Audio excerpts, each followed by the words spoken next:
All right, so we're through with NFL Super Wildcard Weekend. We can start to take a look at the divisional rounds.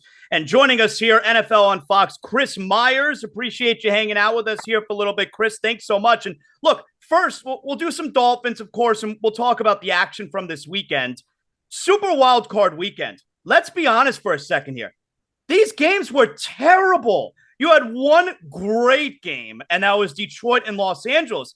The rest of these games, Chris, this was not good football this weekend. Yeah, and I think the Cowboys and the Eagles, certainly you expected to at least do their part. I mean, these were teams that flirted with either the top seed or at least the top of their division. Dallas ended up winning it. Very, very disappointing. You know, the thing that jumps out at me is you have to, your quarterback has to play above average, whatever their level is. They can't play down or make mistakes. I know it's obvious turnovers, but you quickly saw it with Joe Flacco and the interceptions, right? And then Dak Prescott. And even the Jalen Hurts just seemed like he couldn't handle the blitz, and maybe that's more of a team thing and why they didn't make the adjustments, because you knew the blitz was coming against Tampa Bay.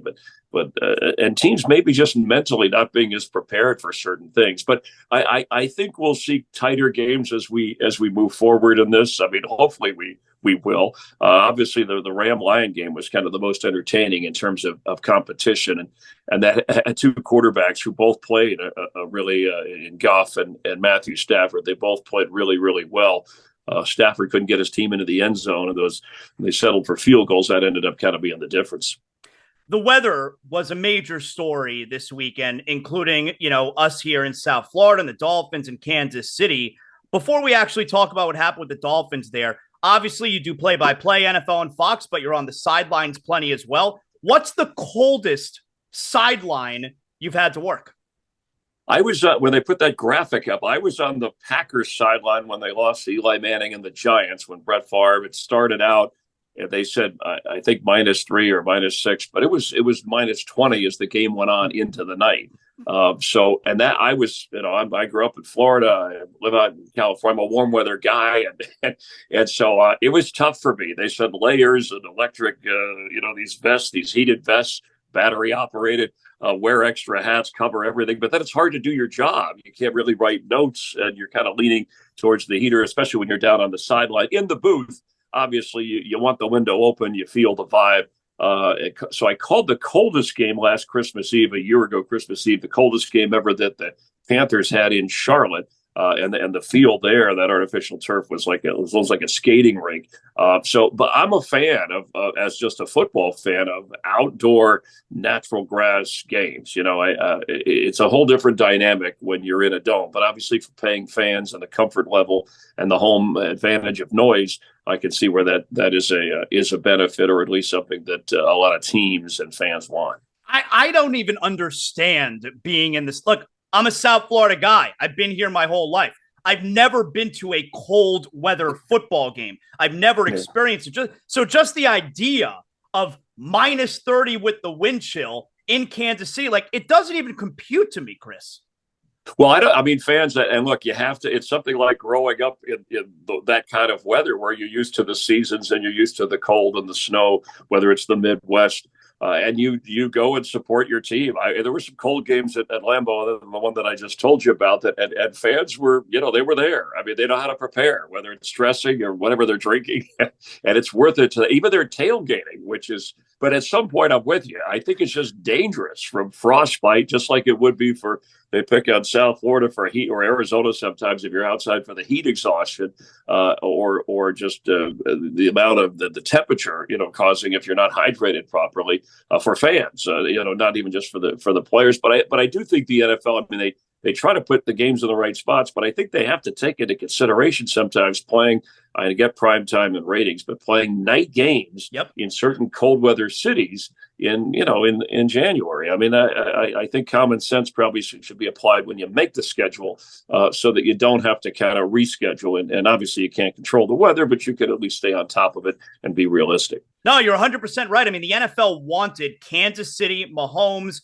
Taylor Swift on Peacock on Saturday evening, when the fact of the matter is, if you play the game while the sun's out, or at least potential of the sun being out, it could be a lot safer, So you're 100% right, I think, in that spot. Yeah, and you might have had a better game. I mean, it was a terrible. It was, it was an awful. You can tell the quality of play, and that's not an excuse for a warm weather team going to cold weather. That's the reality. But you just want the best out of players. Yes, both teams play in it, but both teams don't practice in it, live in it, and have to experience that kind of extreme, whether it's heat in a Miami game or freezing cold in a game like Chicago or KC or Buffalo. The Dolphins are in a really tricky spot now because Tua's going into the final year, the 5th year of the rookie contract. He proved to everyone he could stay healthy, played every game this year, did not miss a snap because of injury. But the fact of the matter is, if they're considering giving him the contract this offseason, he's appeared in one playoff game, does not have any playoff wins yet. What do you think you'd do with Tua this offseason? Well, I was disappointed a little bit in even the coaching, the approach from Mike McDaniel. But that game, Tua, he almost looked like defeated before he even went out on the field. And I don't know if it was because of the cold or something else. And I've been a Tua backer from when Miami took him, although I thought Herbert would be the better of the two. But look, Tua's got a team in the playoffs this year. So I don't know where that question goes. Here's what I say when that came up, and Jared Goff, the Rams had it in their Carson Wentz with the Eagles. I mean, the Bears are facing that, and the Giants last year. You saw them commit to Daniel Jones. I mean, all right, if you're not convinced with that, where do you go? What are your options? And I mean, is there a veteran out there that you think that you can win with right away? Are you going to draft somebody and build with them like you tried to do with Tua? And you've made some progress just to get back into the playoffs. So that's the rub. I just don't see a lot of alternatives for the Dolphins in that situation not to keep, unless you play them 1 year, and then you can franchise, whatever. That's probably the safest, but then the player doesn't like that and feels rejected by the franchise, or at least the faith in him. Who do you trust more, Buffalo or Kansas City next week? Both teams have had down years by their standards. Do you trust one of them over the other? Well, I trust, this is unusual here, Buffalo's offense, because I think there's more. Both quarterbacks can, and I think you're going to see them in cold weather run as they have. And it's not just, running like a Lamar Jackson, but making plays, running to throw the ball. I think I'm going to trust Buffalo's. I hate to split this, but Buffalo's offense, but Kansas City's defense, that's what's won them games this year. I mean, you look at their offensive numbers. That's why I thought the Dolphins had a better chance up in Kansas City, because the Chiefs they're not scoring a lot of points. They're relying on field goals. This is not the dominant offense. It's not all Mahomes' fault. Pacheco obviously is a big player. There's a lot of drops, as we know. There isn't a really reliable receiver. They found a young one who exposed a little bit of the Dolphins. But, Buffalo running the ball the way they are, I trust that a little bit more, again, with Mahomes. And, again, their receivers are used to the tight end a little bit more reliable. And Buffalo's defense has been very good, but I know they've lost some people at linebacker and up front, and even at the corner spot. And that may get exposed here depending upon how Kansas City attacks them or how their receivers play. But that's going to be a heck of a game. So the only game that was great this weekend was in Detroit. Unbelievable atmosphere. We now know, as of last night, it's Tampa Bay that's visiting Detroit in the divisional round. Something that I love about social media these days with the NFL, every team, after a win, they record the coach in the post-game locker room, giving out the game balls, giving the team speech. And I'm watching Dan Campbell in that post-game locker room over the weekend. And look, I'm a Miami guy. I don't root for other teams. I don't root for other cities. I'm rooting for Detroit the rest of this postseason. Like, I felt everything coming out of Dan Campbell's mouth, all the emotion. I love the story behind Jared Goff. I'm rooting for the Lions here. How have you felt about what this team has done this year? Because I was dead wrong about Dan Campbell. Dead wrong. Yeah, well, I know, and there were doubters because of how strong he came on, and he's got a little Dolphin flavor, a little Miami flavor, if you're back, which he speaks of fondly in his experience. I must say, he's like, and they have become, the Lions, almost like the Cubs. If it wasn't your team in baseball that you were rooting for, it had been so long for them. They had such heartbreak or lack of opportunity or whatever to get into the World Series. But finally, the Cubs break through and win in our lifetime. And the Lions, they've never been, obviously, in the Super Bowl. So I think you're onto something with not only Dan Campbell, he's easy to grasp onto because that he is real. That's how he talks in our production meetings when the cameras aren't around. And he's one of the best at those. And I'm with you. I love those locker room speeches after teams have won and just watching the interaction. And I loved his, hey, Jared Goff, you're good enough for Detroit.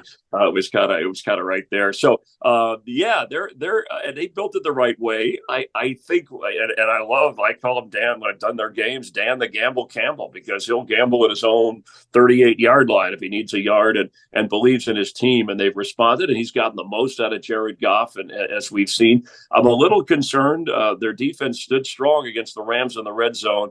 I'm a little bit concerned about how their defense will hold up. You saw Baker Mayfield pick apart a confused Eagle defense in this matchup, so that'll be interesting to watch. Or if Tampa Bay can run the ball, which Detroit's improved upon in that matchup. So I think the road teams, actually all these games are going to be closer because I think they match up pretty well in some certain areas. But yes, they're for Jared Goff, who handled that exit from LA, took the high road, even though he was hurt. You heard in the broadcast how it affected him, going from a star in LA to being cast off in Detroit at the time, a losing team. And he's worked hard and built them up and respected. He's a calm, quiet. Like Joe Montana. I'm not saying that's him. He wears 16 because of him. As a kid, watched him in Northern California, was a fan. But he does have that Montana calm and cool. He does not panic, and he's got a toughness about him, even though he's not a great athletic quarterback, that I think his teammates respect. So that, along with the fiery Dan Campbell, has worked in that regard. And of course, they want to run the ball anyway. But yes, they're the sentimental favorites if you're talking about not your own team. I think that people are rooting for, and it's easy to, for the reasons we just talked about. Chris, how do you think the Belichick stuff plays out? Do you think Philadelphia and or Dallas are interested, possibly? Yeah, I don't. I mean, I don't see that. Maybe Dallas in a desperate Jerry Jones move, but Jerry knows he's on the clock, and he's admitted that in his lifetime to get back to a Super Bowl. This was their best chance in a long time, and this was really a performance of being outcoached. And a former Cowboy player had told me this, who a couple of them actually, who had been there in Dallas through some good years. They said a problem in Dallas, and you need the right kind of coach. Remember, Parcells even coached there, couldn't get into a Super Bowl. He didn't have a quarterback, but he said what happens, they buy into their own hype. They're the America's team, and so even the backup right tackle or the third string practice squad guy, they all believe they're stars, and they don't put in, even though they say they do. I'm not saying they're late, but they just don't put in the kind of effort and focus you need leading up to those big games, and it eventually catches up to. And that's where a coach, I think, really has to kind of toe that line and be on top of that. And I don't blame Dak Prescott for everything. I think he's a good quarterback. He's not a great quarterback, and I think maybe Dallas expects too much. Anyway, going back to your Belichick, I keep hearing Atlanta, but they don't have a quarterback, and we saw what Bill Belichick can or can't do without a top flight quarterback. Even though I think the Falcons are absolutely loaded, so I don't know that that's the right mix. Bill's kind of his own guy, even though he says he'll work with a personnel guy. Now, if he goes directly to Jerry Jones and they work out something there, Jerry's also, as he tells us, the GM, general manager, and owner. That might spark something, but I don't see that working there, or at least I don't see them going there at this point. Things could change, though. Bill wants to coach. Go ahead. Sorry. Am I the only one who thinks it's funny when you hear that Belichick interviewed in Atlanta? Like, how does that process go down? Does he bring his resume with him and he slides it across the table? This is where I've worked the last few years. Yeah, I know. Here it's like this Hall of Fame coach, right? And again, I'm a guy you could coach. Pete Carroll. I'm surprised he was let go, but I would hire him. Whatever. I know they're both over 70, 171, 72. But yes, Belichick, what does he say? Is it more about what he would do with that team and that personnel? The guy hasn't had to interview for a job in 25 years. And even when he took the Patriot job, he was already connected with the Jets and then moved up. And so that would be a funny conversation. And I got to say that Bill Belichick, over the years covering him in the postseason, not a lot in games, But I did his last game in the snow in New England. We talked to him beforehand, and he was a little. I mean, he's got a funny, earthy side to him that we just don't see enough. But he's all in on football. I mean, that's his life. His sons are coaches. I mean, he wants to do that. So I don't have any doubt he would be successful. I just wonder at this stage if he doesn't have the quarterback who's on the same page with him, like most coaches. But I certainly think he would do some of the things we talked about in Dallas about, making sure guys show up on time, are focused on the big game, and attention to details, those kinds of things. That stuff he could handle with anybody. Excellent job, Chris. I appreciate you spending some time with us here today. Do you feel strongly, real quick, about an AFC representative and an NFC representative? Do you feel strongly? Yeah, I do. I from the beginning, the 49ers were just in terms of reality, and I still think they're on the path to that. I think, they'll handle Green Bay, they'll run the ball, control the clock there. So I really, but a Detroit San Francisco showdown, I think, would be a win for fans, no matter who you root for. And on the AFC side, I don't know. I'm not sold on the. I think you can pass the ball on them. They may not win it, but Stroud's going to put up some numbers against that defense, even if they blitz him, and that'll be a tough loss. To me, the AFC is wide open. I think I'm leaning to the Buffalo KC winner as the Super Bowl rep.